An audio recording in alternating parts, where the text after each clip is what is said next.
Value adding to essential oils are mostly done in-house through a wide range of products. It is sold locally and internationally where the demand is found to be increasing. Labeling, bottling and storage are done in the same way as for larger volumes to the export market. All of the activities and products in this video are done in conjunction with other farming activities. Many jobs are created this way, with different skills being acquired.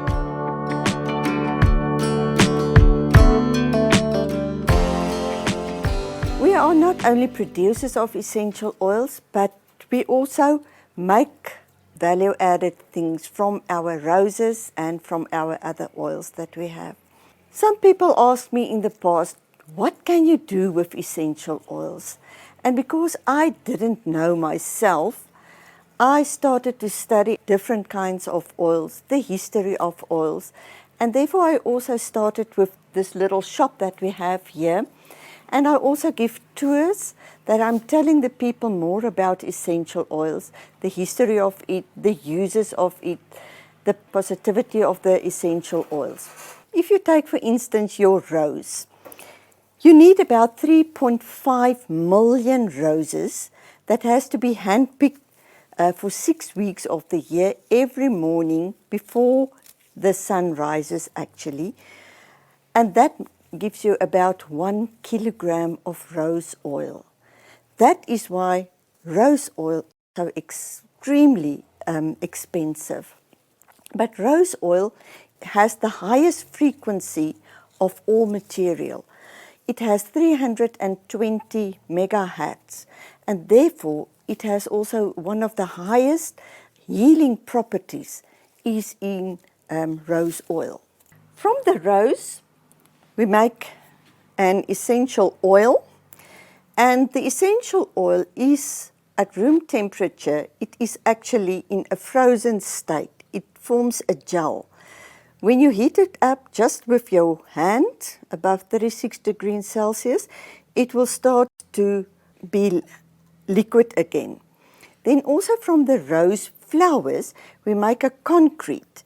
A concrete is where you put the flowers in a hexane, and the hexane takes out the essence, and then afterwards the hexane is then distilled off, and you get a wax. From the wax, they then make an absolute. Then also from the rose leaf, the green leaves, we can also make an concrete. And surprisingly, the leaves also has a rose smell. We sell rose oil in small bottles, sometimes only a milliliter because it's so extremely expensive. But also from the rose water, we sell rose hydrosol that has very good facial properties.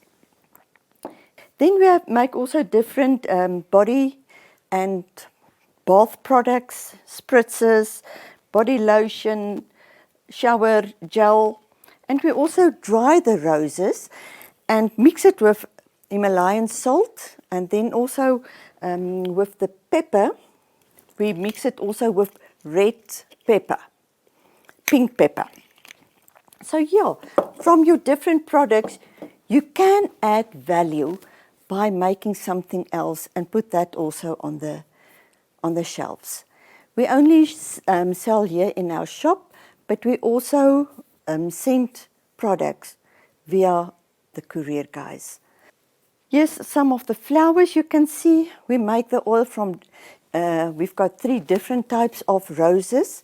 In the world, there's only 5 roses that are used in the essential oils. We have 3 of them. We have the Gallica, then we have Damascene, that is the main one, and we also have Centifolia. All 3 of them are pink roses. Then there's also a rose alba, a white rose that we don't have, that you can also make an oil of.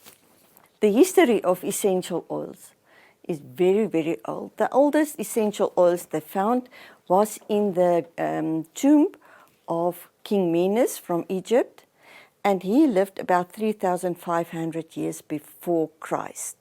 They could even, in those 8 clay flask, they could even analyze and smell what type of oils was used. So essential oils is not a new thing. It was used during the old times, ancient times, actually as medicine. And the knowledge of these oils was lost with the fire that was in Alexandria, and most of the papyrus rolls, etc., was burnt. And most of that recipes actually was destroyed with that fire that was in that library in Alexandria. And then during the Dark Ages, most of it was also lost. It was only a few monasteries that actually kept some secrets of the oil and its uses. And it was actually only later on, during the 1500s, it was mostly used as perfumes in France. And that started actually with the people that was wearing these high wigs, and they were sweating under these terrible wigs they were wearing. Some of the wigs was up to a meter long, high. And then the women started to put some nice smelling oils on their heads. And with this heat, the smell and the aroma of the essential oils came off. And that is why France actually is up to today the leaders in perfumery, with Grasse known as the perfume capital of the world. So through the ages then, it was more used, or later ages, it was more used as perfume. And it was only actually here in the beginning of 1907 that the new introduction of oils as medicine started. And today we are getting a move back actually of using essential oils as medicine. But that is also very dangerous, because essential oils are very, very potent. The average is about a ton of plant material that gives you a liter of oil or a kilogram of oil. So you can't use essential oils neat on your skin. You have to dilute it in a carrier oil. There are a few, about 5 or 6 essential oils that can be used neat, like your lavender can be used neat, chamomile is a very safe oil that can be used neat, rose can be used neat, and maybe tea tree to a certain extent, but not for all people. So yeah, one must be very careful not to use it actually also internally. I know some people do use it internally, but please be aware that essential oils are very, very potent. We also farm actually with Tejet oil. Tejet is what we know in South Africa as kakibush. Now, kakibush came into South Africa during the 1899 to 902 war between the Boer people and the British people. And the British brought some fodder for their horses in from Argentina. In that fodder, there was this Tejet seed. And Tejet spread throughout South Africa and then further up in Africa as a terrible wheat. But from this wheat, we make an essential oil. And that essential oil is more used in the perfumery industry. It's about 95% of Tejet are being used in the perfumery industry as a fixative for the other oils. And if any one of you can remember 4711 or eau de cologne that our grandparents used to wear, if you smell kakibush on some clothes that has been washed, you can still smell 4711. Then kakibush is also used as an insect repellent, not a doesn't kill the insects, but it repels the insects. So it's safe to use in the house, on your garden outside. It's also used in the food industry as a flavorant.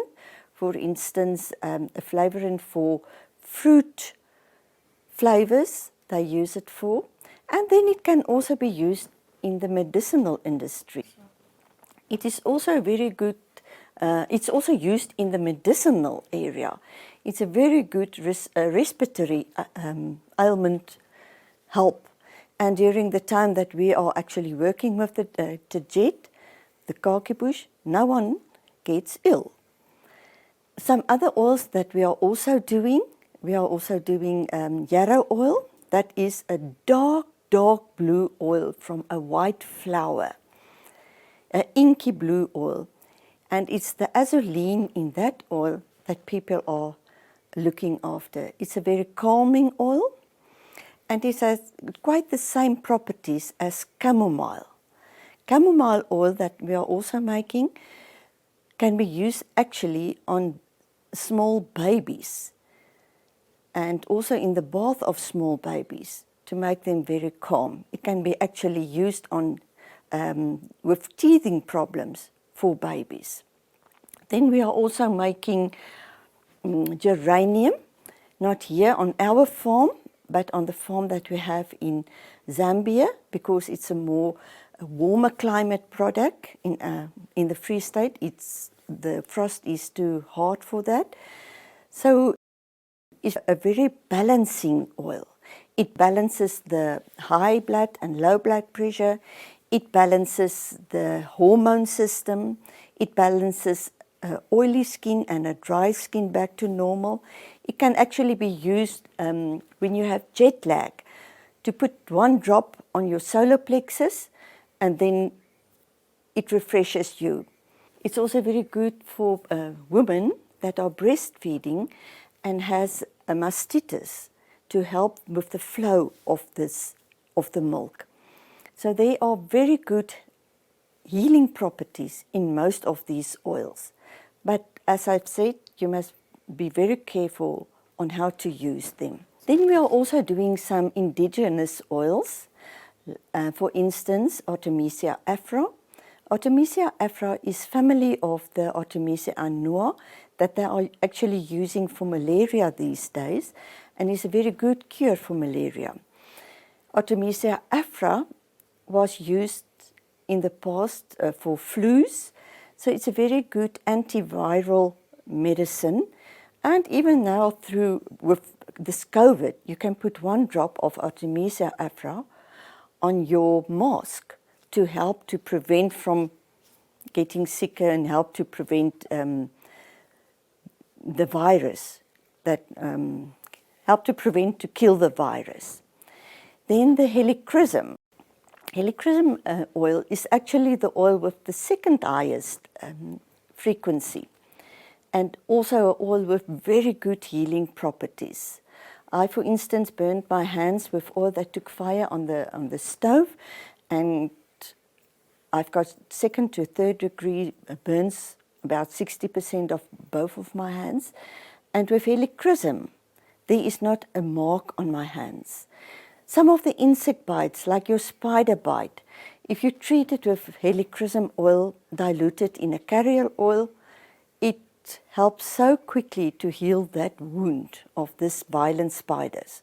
If you look at your oils of the Bible, oils of the Bible has been used throughout the Bible, and with so much healing properties. We today don't know of all the healing properties of these different oils. If you take, for instance, your frankincense oil, that has been given to Jesus at his birth. Frankincense are now being used in some of the hospitals in England to treat cancer persons. And then myrrh is a very good, for instance, a very good oil to help with healing properties of scars. So all of those oils that was used actually in the time of the Bible was not only sold for the money, but it was a healing, it was their medicine. We are also making some different mixtures with this essential oils. Like we are making a migraine mixture that helps quite a lot, that we are mixing different essential oils in a carrier oil for different purposes. a calming oil, an easy sleep oil, a flew away oil. So we have different mixtures that we are also making. And one can add value to the normal, just plain essential oils that we are getting.